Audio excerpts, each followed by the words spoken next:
know, but I want to hear. Okay, go. So, good morning. Günaydın. Good. So we are now going to visit the Bodrum Castle. While talking about the castle, we should also talk about the St. John's Knights, the soldiers.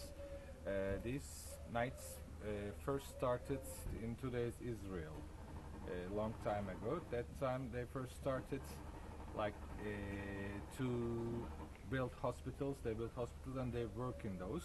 But the rule of the hospital was they would heal everybody, not only Christians. It could be Jews. It can be any religion. So they did really good like humanity that time.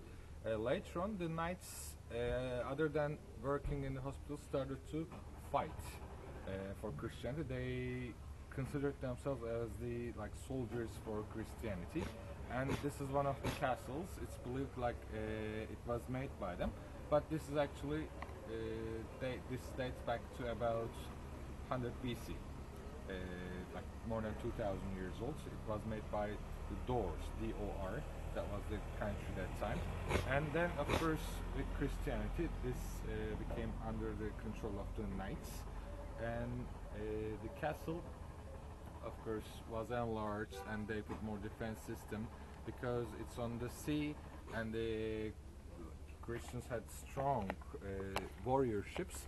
They didn't make very thick walls here. I mean, it's still thick, but the back side where we have territory has thicker walls because they thought we can already defend the castle from the seaside because we have strong ships, but from territory we should have a stronger defense system. That's what they thought. They put more cannons over there and built thicker walls on that side.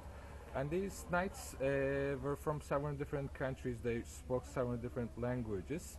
They were really rich people. They were born like as royal, I can say.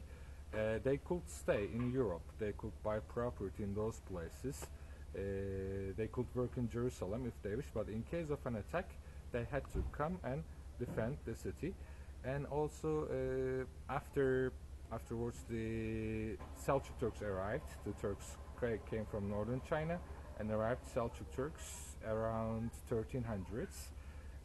Afterwards the Mongolian attacks, the knights had to fight a lot, and the Turks took over, the Ottomans I say, took over this place.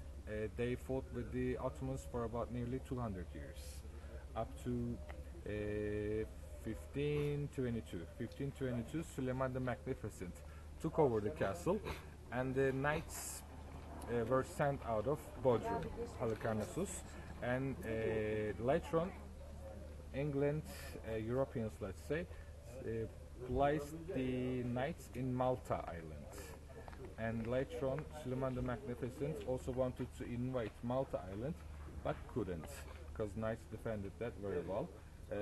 Malta is probably the only island in the Mediterranean Sea which couldn't be taken over by the Ottomans. It's because of the knights over there.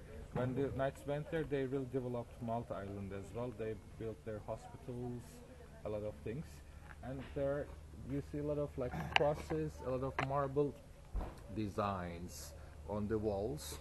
They all symbolize the knights. There were more than 200 of these, and these were all colored.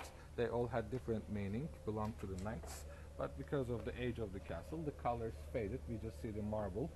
And now the castle is a museum. We are going to see a ship that was taken from the Bodrum Sea, Aegean Sea. They displayed there. We'll see lots of potteries and amphoras inside. Amphoras in the ship is unique because they used to load the ships with potteries. To have more pots in a small space, they made the pots with narrow bottom.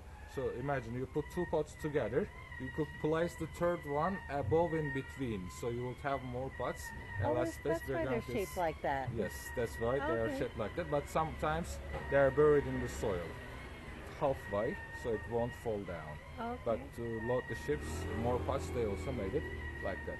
So now the castle is also called as St. Peter's Castle. St. Peter is a saint called as like the savior or the protector saint. Because of that, the castle was used, for protection. That's why it's named after St. Peter as well. St. Peter's Castles by St. John's Knights. We'll Oh, see. very cool. And you inadvertently caught this guy going up his mast. Did you know?